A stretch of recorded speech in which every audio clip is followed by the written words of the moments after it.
Hey, what's going on, role players? It's the Bard here. Welcome back to the corner. So this one particular email caught my attention. Now, I've already replied to this role player, but it was such a good email with some really good questions that I thought that everyone could benefit from it. So our role player introduces themselves. We've blacked out the name just to hide their identity. I'm writing to you because I've seen a bunch of your videos and liked them a lot. Well, we've left that in because it's clearly the most important part of the entire email, and we'll have to go into that in detail in the future. You as a GM seem to approach mastering the same way I do. Thank you very much. I've only GM'd a couple of adventures, both from Call of Cthulhu. Excellent choice, my friend. And therefore I'm still what you call a newbie. Don't worry about that, guy. Everyone has to start somewhere. Okay, so I'm GMing Masks of Nyarlathotep in February. Holy shit! This guy has balls of steel! Masks of Nyarlathotep! And he's only just started GMing. This guy is a legend. More power to you, my friend. If you can pull it off, then that is an achievement. Because I know people who have been role-playing for 5, 10, some are even for 20 years who will not touch this thing. This is a mountain to climb, so you have my utmost respect if you can pull this one off. Both my previous adventures were one I made up in a world I already knew, and therefore had lots of control over them, and now I come across an adventure that almost everyone agrees is one of the greatest Call of Cthulhu adventures, and I want to do it justice for the sake of the adventure, but also for my friends because I want to make it somewhat memorable. So the first thing I notice is that some people, when they're doing these kind of pre-published adventures, that they seem to think that they're going to have a lack of control, and it's the first thing that really jumps out when I'm reading this. And I think it's the same for a lot of other people. You don't actually have to worry about the level of control that you have. Part of the fun of GMing is actually learning to react to situations that you weren't expecting. So I wouldn't worry too much about that for starters, and this goes for anyone who's doing any kind of GMing. In fact, in many ways, pre-published adventures can give you a lot more control because you have a definitive set of start points and finish points that are guaranteed to happen if players follow certain steps. So you can kind of look at a player's decisions, and if it naturally leads to a particular thing that the adventure says is likely to happen, then you can just jump straight in and start doing that. So it's not that you have to think about how am I going to react to the situation every time, but a lot of the time it can be quite a satisfying feeling when they go to the place that you've already read about and you already know in advance how it's going to happen. So just relax for everyone. This is for everyone. Just relax and just get into the story first. Now with the problems, I don't know if you've read the story or know anything about it, but I'm struggling with some issues. The most important of all is that sometimes I don't understand how a player character goes from point A to point B, as it sometimes looks nearly impossible, and that is just in the first chapter of the story. The reasons given in the book seem a bit weak. Okay, so this is just my thoughts on the subject. In many cases, adventures, particularly ones like Masks of Nyarlathotep, are non-linear adventures, so players often choose the way they want to go. So you need to know what's going to happen before they get there. You need an understanding of the places and the events and the players, what they're going to be exploring. It means that you'll have to have the answers ready for your players that they'll need, and it helps the players to feel like they are adventuring in a real place. So players rarely ever go from point A to point B. It hardly ever happens that way. You can't really lead players around because they won't enjoy the game if they think they have no freedom or influence over it. But a game does not necessarily need structure, and the clues should just point to the correct thing or place so that the players know where to go.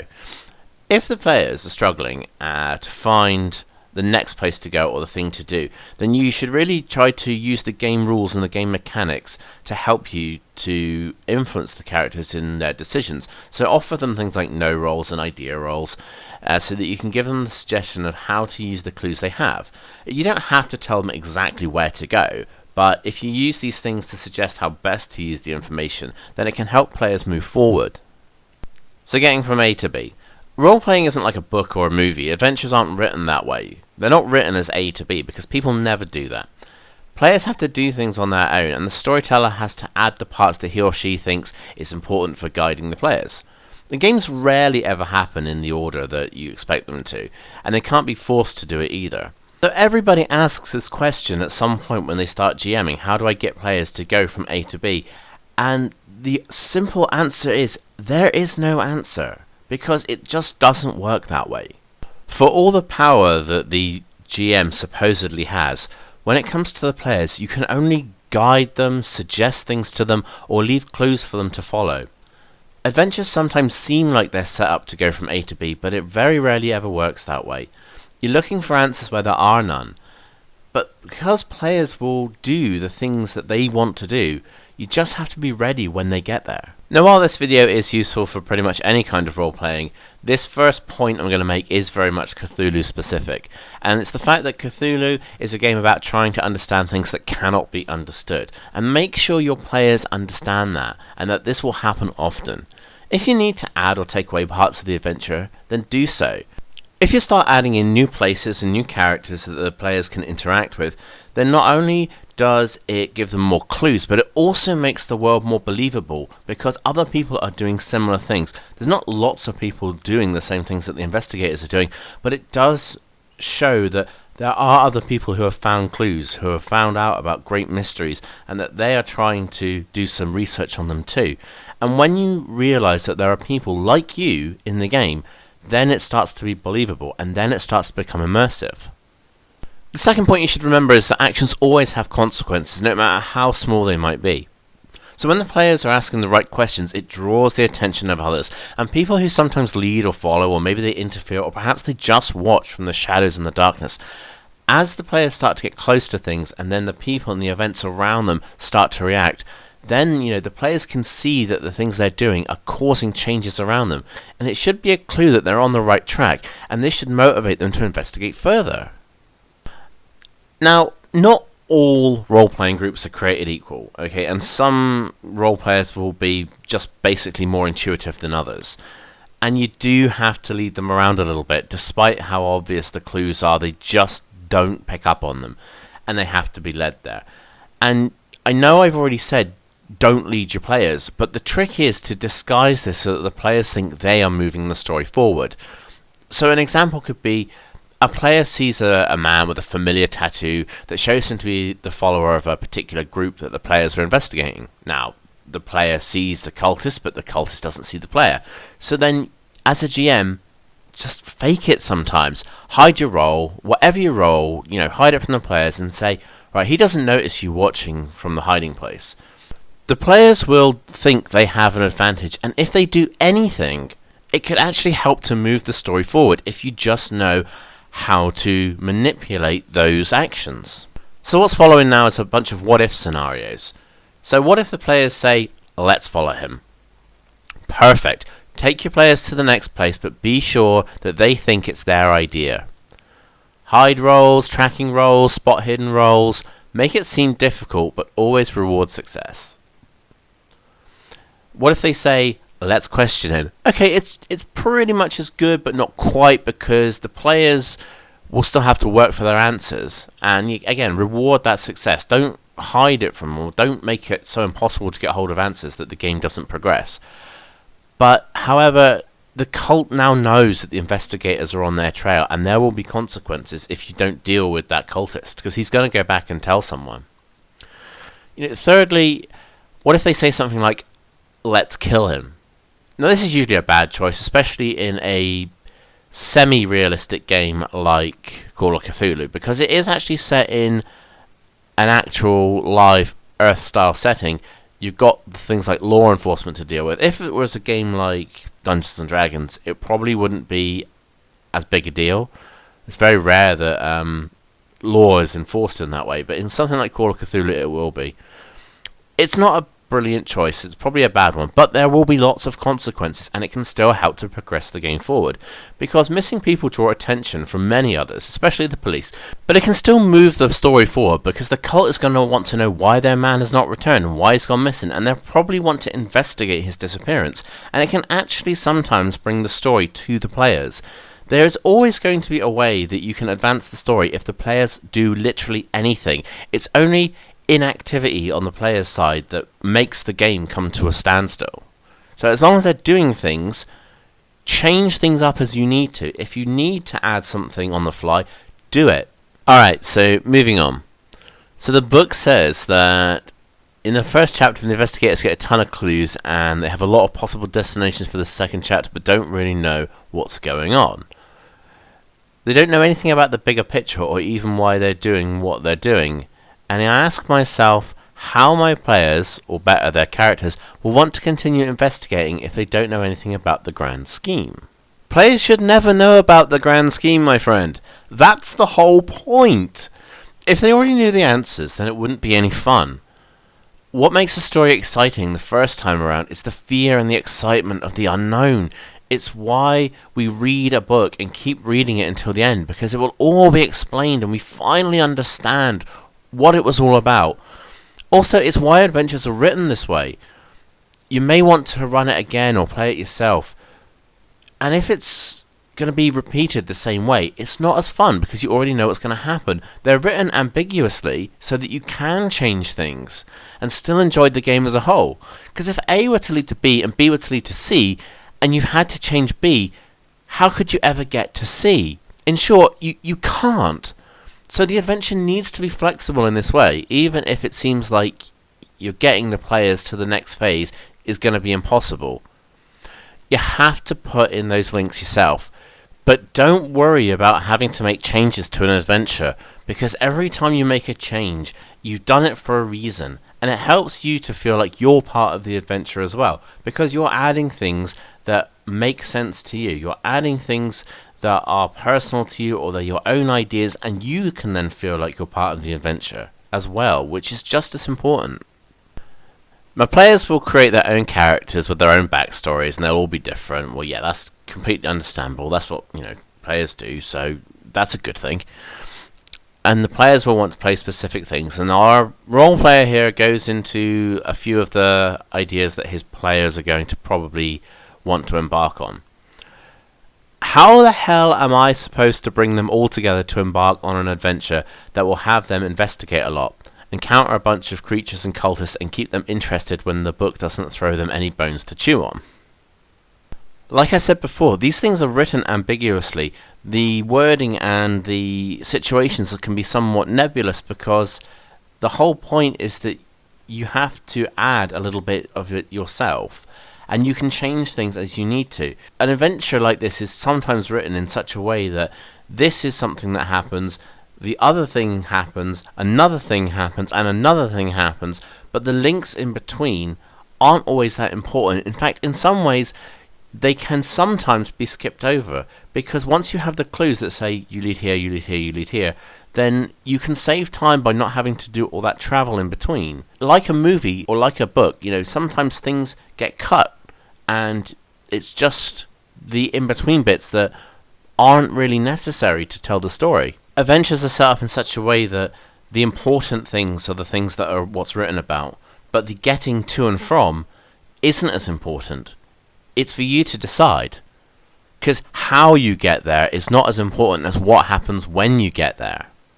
I was thinking of making a League of Extraordinary Gentlemen type of ensemble, but I wanted to leave the players room to make their own choices, not to force them into the story, but make them want to enter the story because they want to, on their own terms. Which is great, my friend. That's really good. I really respect that. But I think you're worrying about something that you don't need to worry about. The players are going to be interested every time they turn up. If they're not turning up, they're not interested, but they're there because they want to be there. And the whole point is they want to understand in the end why the things happen the way they do. So keep doing interesting things and the players will be interested. Keep putting out clues, make them work for their answers, and it really helps to give a sense of achievement when they work out something and it leads to the next phase of the adventure. They'll feel good about that. I can see you're also concerned about how you're going to get your players to work together on the scenario. This isn't as big a problem as you might think it is. And I can help you to bring your story together. I can help you to bring your group together. And I can give you a few hints and a few options that you can use to bring a party together. Because starting a party and starting a game can be the hardest bit. But once you get started, the ball just keeps rolling. So I've read through some of your potential players and what they might have as a character archetype, and yeah, some of them do seem like they might not fit well together. So what I would suggest you do, and this suggests that any role-playing group does, is to have their players write a combined backstory that explains how they know each other before you start your main story. In fact, if you do this for every game, because the players will be motivated by things like friendship or business or rivalry or any other number of factors, instead of simply being connected by the circumstances of the adventure. We as a group do our character development together. We very rarely take our characters home and do them on our own, because when you're building the characters together, it already starts to form and bond a group, and you know that you'll have a character that will probably work well with others if you're discussing ideas with each other as you're making them.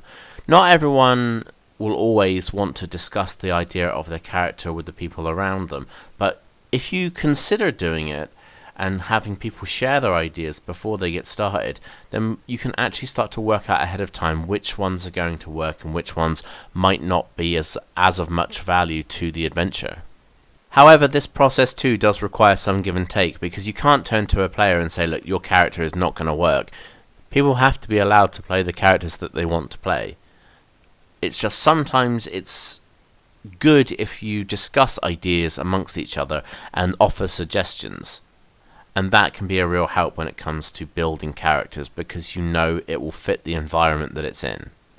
A second thing that I think can be really important is if you run like a little mini adventure before the main adventure, maybe just a couple of sessions just to bond the players together so that they are aware and that the players and the characters are established and have some trust by the end of that adventure.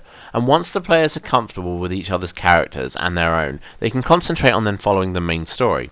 This also gives your people a chance to establish their character's personality before getting started, so that you can offer them the opportunity to make tweaks to their character before starting a huge adventure, one like you're going to do, Mask of Nyarlathotep. When the adventure is over, the mini adventure is over, be sure to ask the players if they're happy with their characters and if they need to make any changes before the main adventure starts. If you do this, the players will not be playing a big adventure with a character that they're not satisfied with. Mini adventures should really be tailored to the characters who are playing in it, so that they can explore their options more fully, and that they can explore their character in such a way that they have options to change or options to grow, and they can actually pass it off as, well, my character has developed since that adventure because he understands more about himself, or he realizes the mistakes he's made as a person, and then he can make changes. And it's actually a good way to get character development into the players early so that they can develop with more frequency and more ease as the adventure continues onwards. Cthulhu itself offers character archetypes that tend to suit the setting and the time period, so ask your players to think about how their character concept fits with the style of adventure you'll be running. If you use the mini adventure idea first, and then you can ask your players if they think something isn't working. Tell your players before you start that after a couple of games you'll be expecting them to voice their opinions about taking the game forward. Make sure they know that after the short adventure you'll be running a really big one, and that you want the players to be open and honest about themselves and each other. Keep it civil and don't force people to make changes that they don't want to, but make sure to raise any concerns you have and get other players to voice their opinions. Long adventures with characters that don't work well in the group make the adventure feel bad. Even if you as a GM are doing everything right, if the game has characters that the players don't enjoy playing as, it can actually stop them from enjoying the adventure. Explain this to your group that you want this big adventure to work well, and if they have anything they are uncertain about, now's the time to discuss it in a calm and friendly manner. Once your mini adventure is ready to end, try to finish about 30 minutes or so before you normally would, so that everyone has the chance to voice their opinion about how to move forward in preparation for the big adventure. Thanks guys for listening to some of my ideas about how to run a pre-published adventure and to start a party. Now if you like what's going on this channel, why not consider liking, commenting, subscribing, and I will see you guys next time at the gaming table.